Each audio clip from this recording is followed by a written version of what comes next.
Hi friends, welcome back to my channel. If you are here, then I am Jasleen and I am sharing my stage 4 cancer journey with everyone. And today I am going to talk about the symptoms of lung cancer that I felt. जो symptoms मैंने experience किए थे, मैं आज उनके बारे में ही बात करूँ. ये सिम्टम्स जानने इसलिए भी बहुत ज़्यादा ज़रूरी हैं कि क्योंकि मोस्टली लंग कैंसर के जो सिम्टम्स हैं वो बहुत ज़्यादा लेट स्टेज पर एविडेंट होते हैं. इनिशियली वो बहुत छोटे छोटे सिम्टम्स, एक मामूली सी खराश, थोड़ा सा बॉडी एक, इस तरह से ही आते हैं. जब स्टेज ही एडवांस हो जाती है उस स्टेज पर जाके हमें पता चलता है कि ये डिज़ीज़ डायग्नोस होती है. अब मेरे केस में कैसे हुआ था कि मेरे को डिटेक्शन से कुछ साल पहले से ही एक थ्रोट में इचिंग रहती थी. जैसे कि मैं हमेशा इस तरह करती रहती थी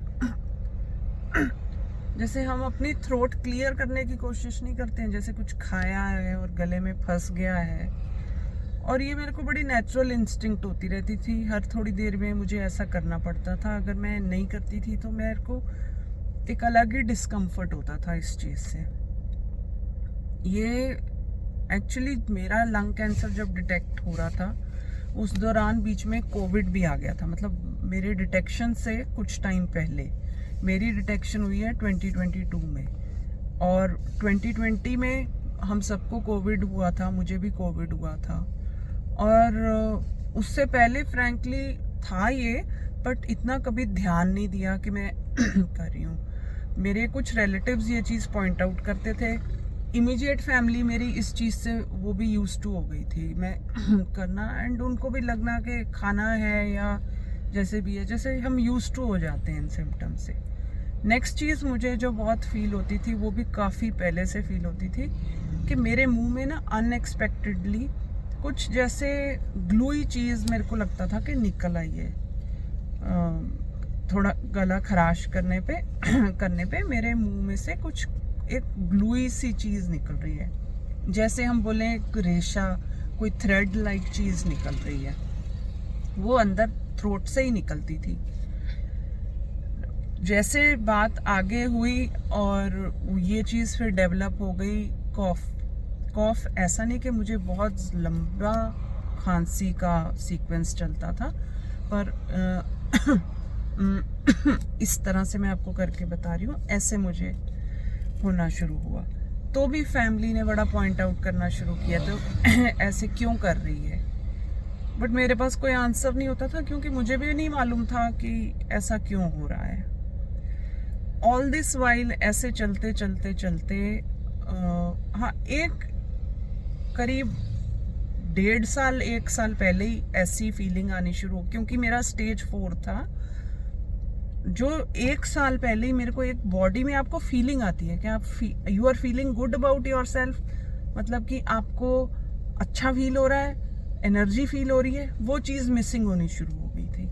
मैं अपने फ्रेंड्स, जो कुछ डॉक्टर फ्रेंड्स हैं, उनको ये कंप्लेन करती होती थी कि मैं सो के भी उठती हूँ ना भैया, मेरे को ऐसा लगता है कि मैं अभी भी बहुत टायर्ड हूँ, बॉडी एक्स होती रहती हैं.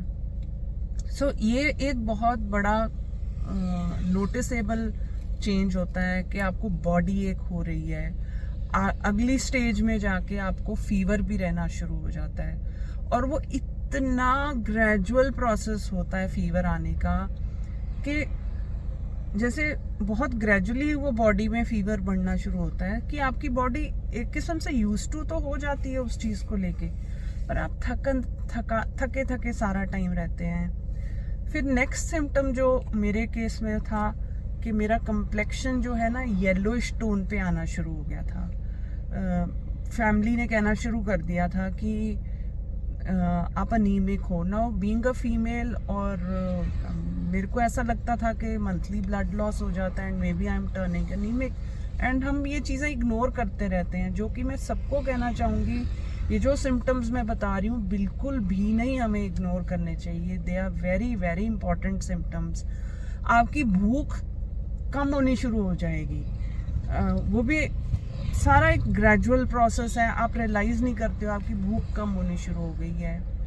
और एक बहुत इम्पॉर्टेंट चीज़ जो मेरे केस में हुई थी, मेरे को एसिडिटी बहुत रहनी स्टार्ट हो गई थी। बिना खाए भी एसिडिटी, नॉर्मल घर का खाना खाने के बाद फिर एसिडिटी। तो मुझे लगना कि मैंने ज़्यादा खा लिया इसलिए एसिडिटी है। मैंने भूख वैसे ही कम लग रही थी, मैंने और थोड़ा कम खाना शुरू कर देना। तो इस तरह के मेन सिम्टम्स। बट मैं बार बार ये कहना चाहूँगी कि जब भी हमें कुछ भी अनयूजुअल फील होता है, हमें ये चीज़ को ज़रूर नोटिस करना चाहिए। बट मेरे केस में जब मेरी ऐसे, जो मैंने आपको one of the first symptoms बताया था, जो मेरी थ्रोट में इरिटेशन, उस टाइम पे कोविड था। तो कोविड से रिकवर होने के बाद मैं 2 बार ENT डॉक्टर के पास गई, रादर 3 बार गई, और मैंने चेक करवाया और उन्होंने बोला नहीं, थ्रोट चेक किया, नहीं ठीक है, ऐसा कुछ नहीं है। Now being lung cancer patient, मेरे को ब्रेथलेसनेस भी होती थी वॉक वगैरह करने पे या कुछ, तो इवन बात करने पे भी मुझे ब्रेथलेसनेस होती थी। सो उस चीज़ को भी मैंने इस तरह से ले लिया कि मे बी लेथार्जिक हो गए हैं। और हाँ, मैं कुछ सेल्फ निगलेक्ट में भी थी उस टाइम पे, क्योंकि मेरा बच्चा बाहर पढ़ाई के लिए जा रहा था and then I was in a very emotional zone. मेरे को वो चीज़ बहुत ज़्यादा इमोशनली ना, I was not able to control my emotions that time and I was in a zone. वो आप समझ सकते हैं कि एक मदर का बच्चा जब पढ़ाई के लिए जाता है तो, या कहीं भी दूर जाता है, नॉट ओनली फॉर स्टडीज़, कहीं भी दूर भी जाता है, तो आई was in a very very emotional zone all the time. I was very emotional, crying for a very long time. अब मैं अगर वो चीज़ को रिफ्लेक्ट करती हूँ, because my body was not in a state of wellbeing, तो मेरे को बहुत ज़्यादा इमोशनल डाउनफॉल भी होता था। तो उस स्टेज में इस कारण भी बहुत ज़्यादा I guess I ignored my symptoms. So ये सारा चीज़ चलते चलते it boil down to a stage of May 2022 तक। उसके बाद सिम्टम्स और बढ़े, सिम्टम्स बढ़े कि मेरा right side of the chest, हम जैसे बोलेंगे कि जो रिब केज वाली साइड पे हम कहते हैं ना, वेस्ट, अपर वेस्ट हो गई राइट साइड, बिल्कुल आर्म होल के, आर्म पिट के नीचे ही, उस स्टेज पे, उस जगह पे मुझे ऐसे फीलिंग आनी शुरू हो गई कि खिंच रहा है अंदर से, मेरी बॉडी खिंच रही है। फिर हल्का हल्का वो आगे बढ़ा, यू नो, मे एंड आता आता मुझे लगा कि अब ज़्यादा दर्द हो रही है। मैं फिर I went to a doctor, मैंने चेक करवाया एक डॉक्टर से, तो उन्होंने कहा कि मे बी आपको स्पैज़म्स हो रहे हैं, जैसे नस चढ़ रही है इस तरह से, क्योंकि मुझे दर्द भी उसी तरह पे होती थी। उन्होंने कुछ मेरे को मेडिसिन दी, कुछ टाइम बोला वेट करने के लिए। मैंने वेट किया, नहीं कुछ हुआ। जून ऑफ 2022 आ गया। Now in June of 2022 what happened, ये पेन और बढ़ गई। मैं रात को लेटती थी तो लेट के टर्न नहीं लिया जाता था, एक साइड का टर्न ले लिया तो चीखें निकलती थी। इस लेवल तक दर्द हो जाता था कि इनिशियली तो जैसे बहुत दर्द में हमें पसीने आने शुरू हो जाते हैं ना, अजीब सा वैसा बॉडी रिएक्शन है। अगर मैंने राइट टर्न ले लिया तो पेन है, और लेफ्ट ले लिया तो फिर जब ये स्टेज और आगे, बट ऐसे समझ नहीं आ रहा था नॉर्मल लेवल पे डॉक्टर। फिर मैंने एक और डॉक्टर से विजिट किया, उनको मैंने अपने सिम्टम्स बताए। ये करते हुए जून 2022 था और पीक ऑफ समर था। तो डॉक्टर का फर्स्ट रिएक्शन था, आप एसी के नीचे सो रहे हो। वो तो बहुत स्वाभाविक है, उस टाइम पे तो मेरे हस्बैंड को गर्मी भी बहुत लगती है, हम तो 16-17 डिग्री एसी पे सोते थे।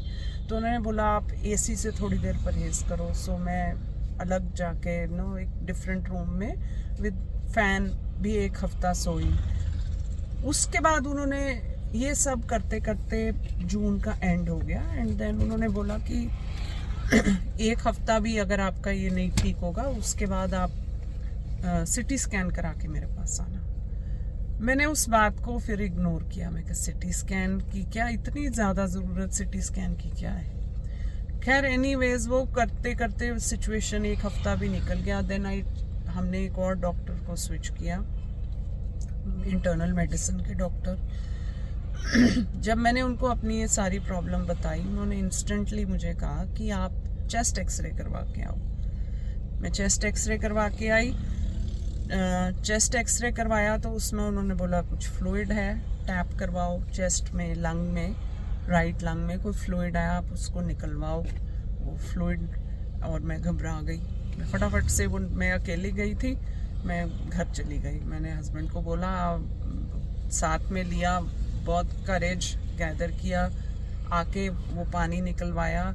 और डॉक्टर ने साथ में ही मुझे बोला कि आप अब सिटी स्कैन चेस्ट करवाओ। चेस्ट सिटी स्कैन करवाया तो उससे डॉक्टर को कुछ शक पड़ गया। उन्होंने मुझे पल्मोनरी मेडिसिन के डॉक्टर के पास भेजा। उन डॉक्टर ने मुझे इमिडिएटली पेट स्कैन करवाया और पेट स्कैन में कंफर्म हो गया कि लंग में कैंसर है, लिम्फ नोड्स में, और वो मेटास्टाइज हो गया है ब्रेन तक। And that is how it is stage 4 cancer. So these were my total symptoms that I felt in my total journey. And मेरे को लग रहा है I have not missed anything, but अगर मुझे फिर भी लगा तो मैं later in future episodes अपने उनमें I'll try and cover what else I felt.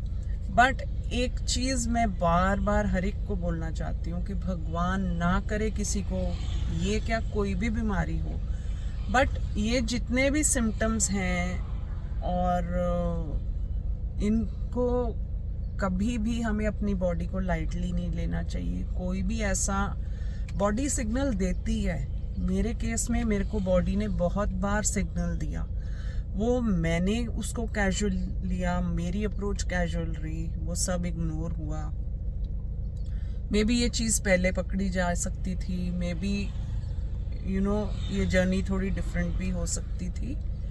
But anyways मैं सबको सिर्फ यही कहना चाहती हूँ कि अपनी बॉडी को सीरियसली लो। हम इस बॉडी में रहते हैं और हमें इसी बॉडी को सबसे ज़्यादा टेक केयर करना है, जो हम कई बार अपना इस चीज़ को भूल जाते हैं। Drop a comment in case you have experienced any of these symptoms. Like and share this video to spread awareness. It might help someone.